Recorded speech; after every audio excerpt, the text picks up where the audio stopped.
بعضې ملګري دا تپوس کوي هغه په چا باندې شک لري چې دا کس پلانکي ما باندې بار بار جادو کوي یا هم یقینا په دغه انسان باندې جادو بار بار کیږي او جادو نه باز نه راځي جادو نه ښه کیږي نه مطلب نو دغه لپاره مجرب وظیفه ده چې کوم کس تا باندې تعویضونه کوي یا جادوان کوي یا کوډ کوي یا منترې کوي یا څه شی چې هم کوي د شریعت خلاف کوي او تا انسان تکلیف ورکوي نو حدیث مبارک کې خدا راځي چې کم کس جادوګر لځي په دې نیت باندې چې فلانکي باندې تعویض وکم نو د تګ نه مخکې دا انسان د ایمان نه خلاص شي د میت نن څومره سخت ته خبره ده د انسان د ایمان نه خلاص شي نو که بیا دې تعویض وکړي او تعویض استعمال کړي او که استعمال نه کړي خو تګ نه مخکې د ایمان نه خلاص شي او موږ خلک څه وایو موږ بس ماشاءالله موږ مسلمانان یو موږ ایمان ناوړی دی خو که دغه تعویض څوک په چا باندې کوي فلانکي باندې فلانکي بیمار شي فلانکي کاروبار بند شي فلانکي باندې بندش شي فلانکي باندې داسې شي فلانکي رشته ونه شي نو دغه ټول په جادو کې راځي نو دغه انسان د تګ نه مخکې کوم کس جادوګر لځي د تګ نه مخکې ایمان نه خلاص وي نو الله تعالی دې موږ تاسو داسې اعمال نو ساتي چې موږ د ایمان نه خلاصېږو الله تعالی دې موږ تاسو هغه ځای کې استعمال کړي چې کوم ځای کې الله او د الله رسول خوشحالېږي الله تعالی زموږ ژبه او اندامونه او هر یو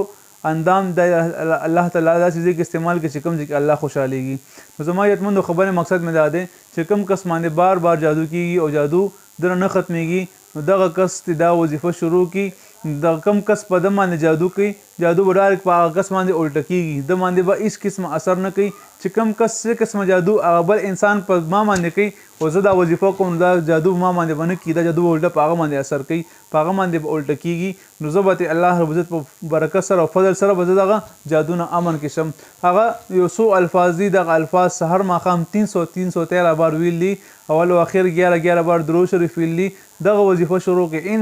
انشاءالله څوک تاسو باندې څه قسم جادو کوي څوک څه قسم تاسو باندې منترې کوي کوډې کوي یا جنات د باندې رالیږي نو انشاءالله تاسو به په امن کې او په هغې باندې به دغه بیمارۍ کې په خپله مبتلا کېږي او په خپله به دغه بیمارۍ کې ګیرېږي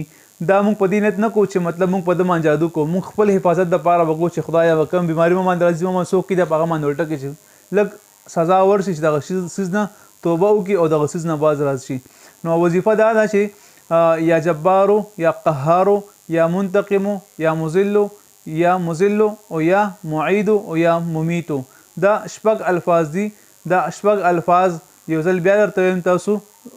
دهان سره واورئ یا جبارو یا قهارو یا منتقمو یا مذلو یا معیدو یا ممیتو دغه الفاظ سحر ماښام 313 بار ویل دي او په دې باندې اوبه دمول دي هغه اوبه څښل دي او نیت پکې دا کول دي چې ما منسوخ جادو کې خدای په ایمان جادو الټه کې او بیا به چې وظیفه پوره کړي ځان نه بیا چې ګیر چاپېره چوف کړي لکه مطلب داسې به وکړي چې انسان مطلب چې یو دیره ونتوشي نو انشاءالله ته به دې نه په امن کې نو کم کس باندې جادو بار بار کېږي دا وظیفه وکړئ انشاءالله جادو نه به تاسو په امن کې شئ